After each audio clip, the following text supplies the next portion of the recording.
Hi everybody, it's Julia from Matheson Travel coming to you once again from San Francisco, and I wanted to talk to you this week about solo travel.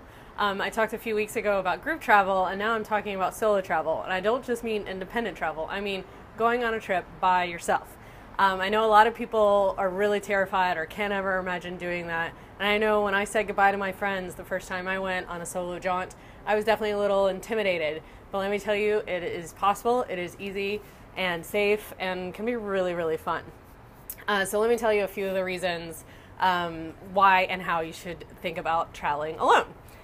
First of all, more and more people are traveling alone. This is becoming more and more of a popular thing, and as usual, tour companies and tour providers are realizing this, and they're coming up with ways to make it a little bit easier for folks to travel solo. It used to be that if you went on a trip by yourself, like on a cruise or a tour, you had to pay for the entire double room by yourself, which basically meant anywhere from paying 1.5 times to 2 times the actual tour cost, which for most people is really just ridiculous.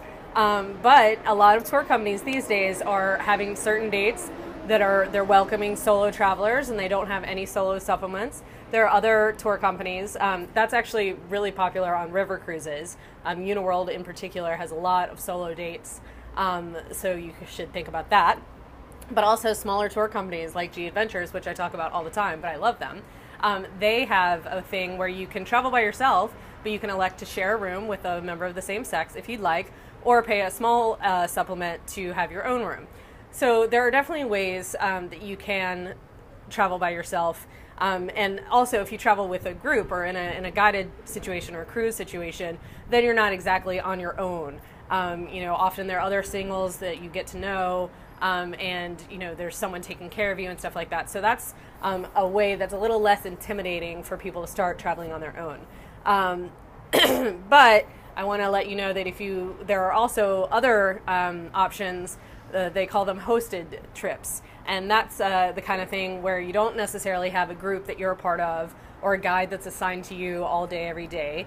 It's just that there's someone in that city that is there to give you a welcoming, walking tour, welcome you, help you with some dinner reservations or excursion suggestions, stuff like that, but they're not with you all the time. So you get the benefit of exploring on your own and everything like that without having to be in a big group, which some people on their own don't like.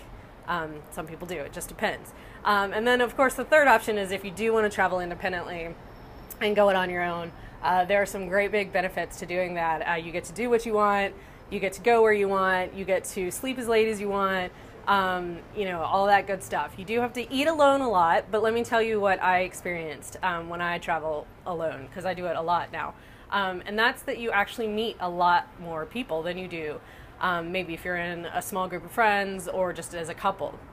Because you're sitting at the table, people, ask to join you, or they strike up conversations. Why are you traveling alone? Where, what are you excited about seeing? And you really meet a lot of people. And I have met some really great friends on some of my solo travels.